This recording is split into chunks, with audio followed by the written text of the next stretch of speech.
Hello, it is Sunday, so it's time for my mental health vlog. And this week was okay. It definitely could have been a better week, but there were some great highlight moments, and then there were some kind of low light moments. So, start with some of the lows. I have a friend who, it's a couple, and I love them very, very much. And they are no longer close, so I can't see them as often as I would like to. But one of them has been committed for a second time. His first time it was voluntary. The second time was not. There were some issues with him keeping up on his medication, and he had made a comment about thinking about hurting himself, so they put him on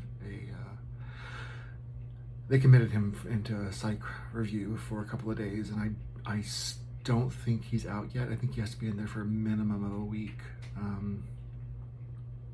At least I think that's what mine was when I was in the hospital. So I am very worried about this friend and his partner, and I just feel so bad because I'm over here and I can't do anything to help them or anything about it. So, I gave... Sometimes all you can do is listen and just be there for people, and that's really all I feel like I could do. But it breaks my heart that they are going through this, and mental health is no joke, people. So asking for help is never a sign of weakness. It's always a sign of strength. Just remember that.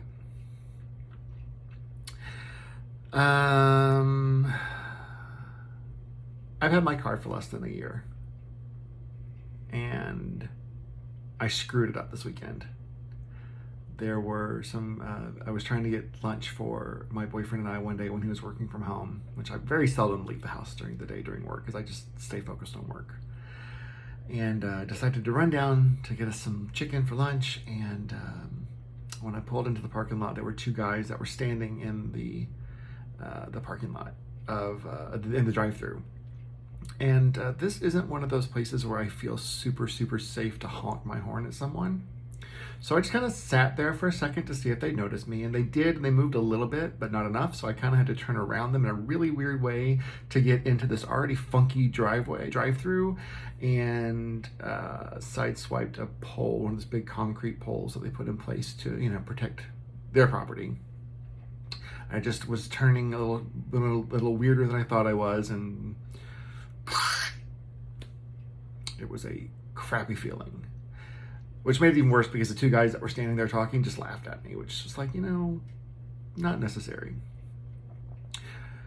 So the more I sat there, the more I got mad at myself because, why can I not have anything nice? Why am I such a bad driver? Why? And I was just going through all these things, and I was just beating myself up.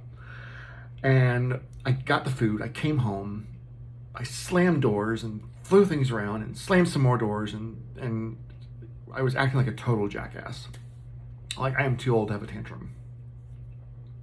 But I did tell my boyfriend, I'm just gonna stay in my office so I don't piss anybody else off because I'm in a foul mood. And of course I made a Facebook post about it. And a friend of mine made a comment on there. He's like, forgiveness is a gift you can give yourself.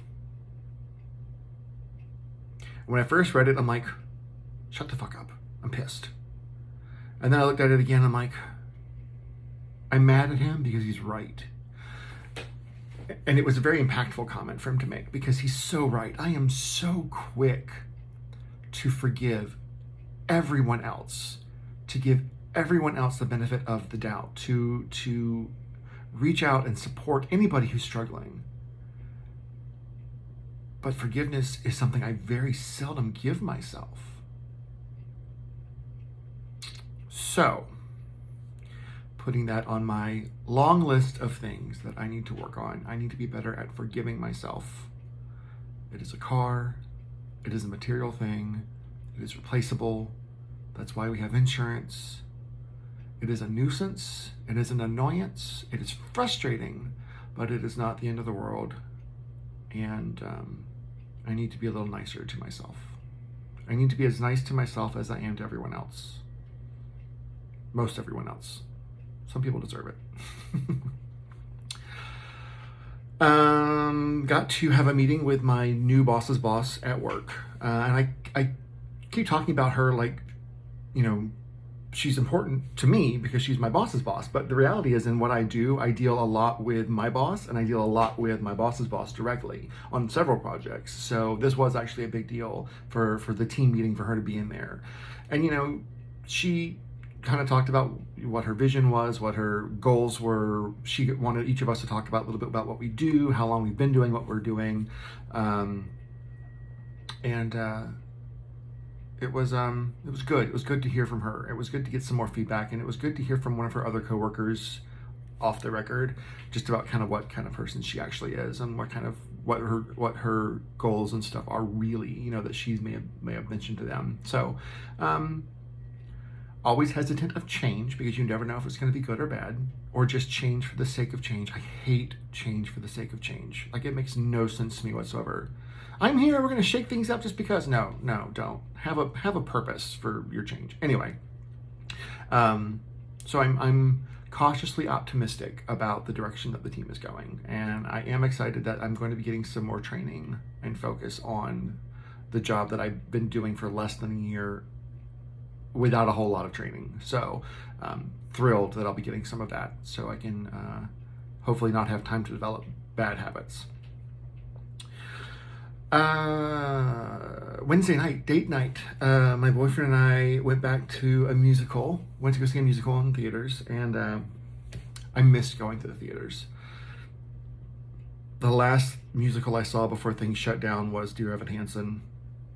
And what's funny was, because when things did shut down because of COVID, the musical that was in town was Come From Away, and it was here when everything shut down. And it was nice that one of the first touring musicals I got to go see again when things are starting to open back up is Come From Away, because I didn't get a chance to see it in 2020 when everything hit the fan.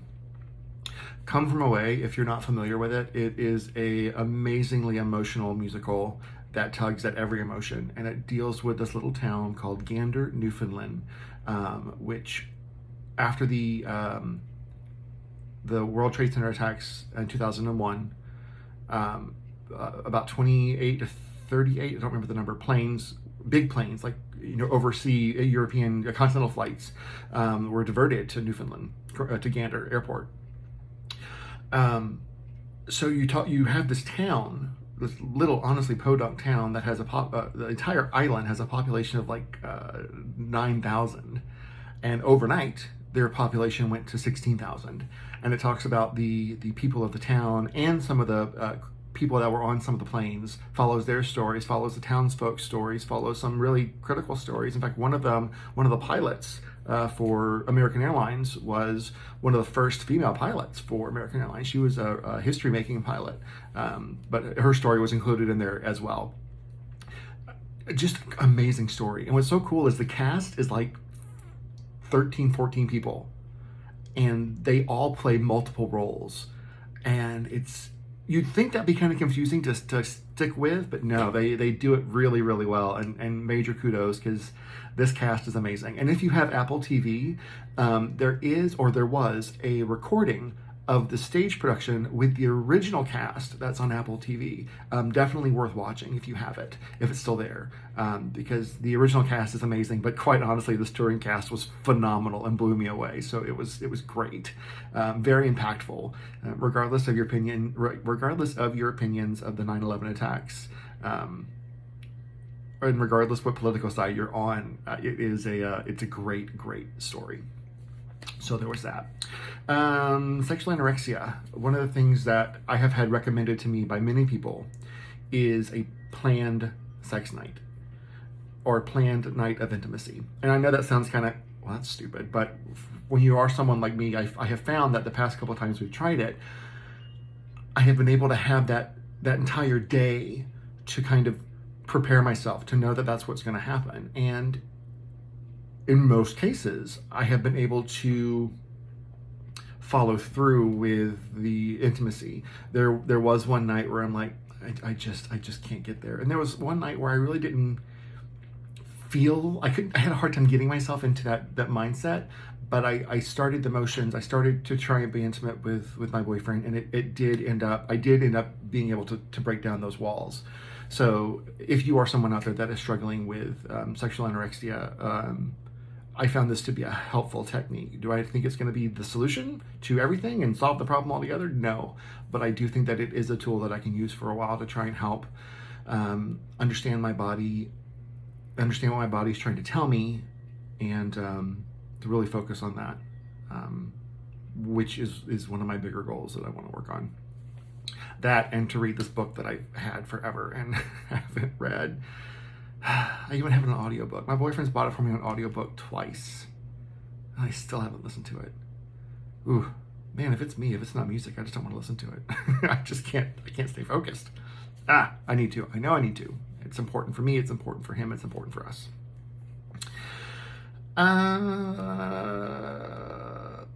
Had my son last night, which I do almost every Friday night. And wait, today's Saturday. Today's Sunday. Ooh, Lord. Had him Friday night and then most of the day yesterday, which is pretty standard for us on the weekend.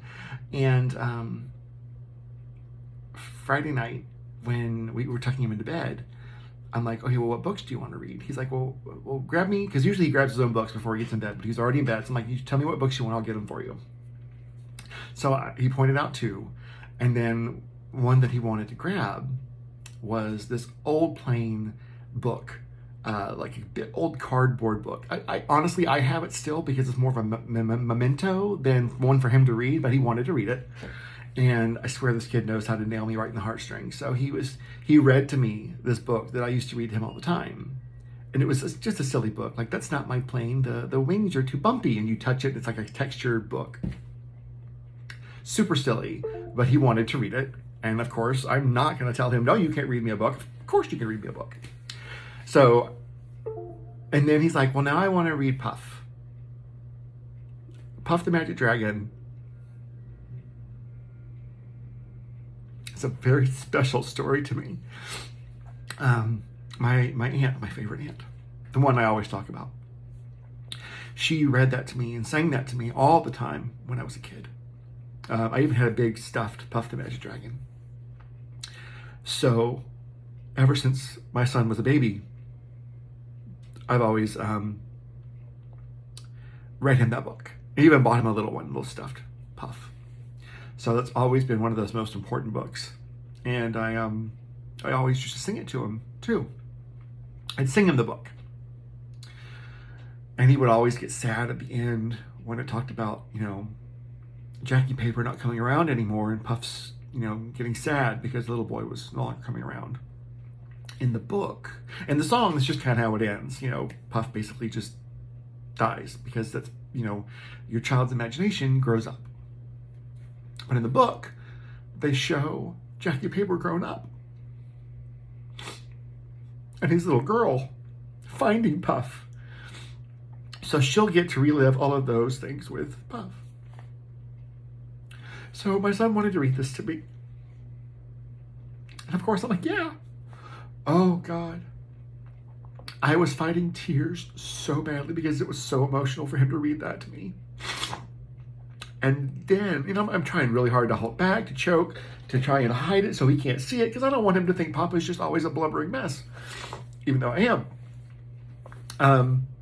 So he finally got through it, and he got to the end, and he started crying while he was reading it. All bets were off. It was just, there was nothing I could do. The tears were coming. My boyfriend just handed both of us tissues, and it was just a really sweet moment. And I love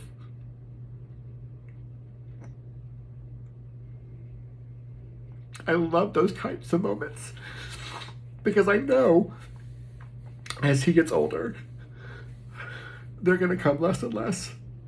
And in a few years, he's going to be a teenager, and he's going to be a total asshole. And I just have to remember these types of moments to get me through so I don't kill him. I'm sure that's what my mother did. That, or she had some really good drugs she didn't tell us about. I am such a sap when it comes to my son. I don't ever see that changing.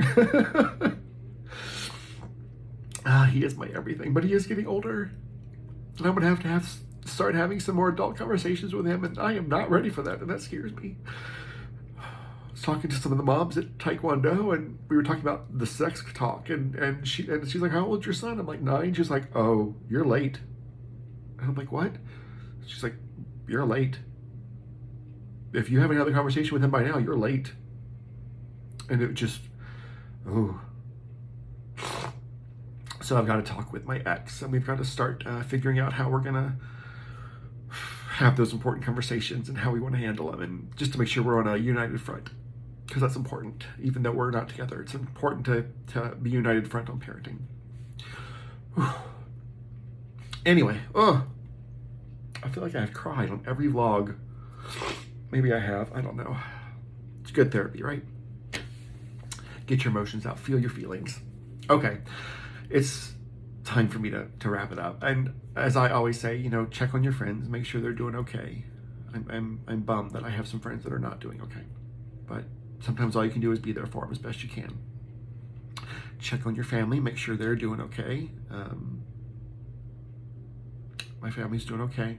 They still have we still have a family member dealing with the C word, but from what I understand, some procedures have been scheduled, so we're moving forward with that.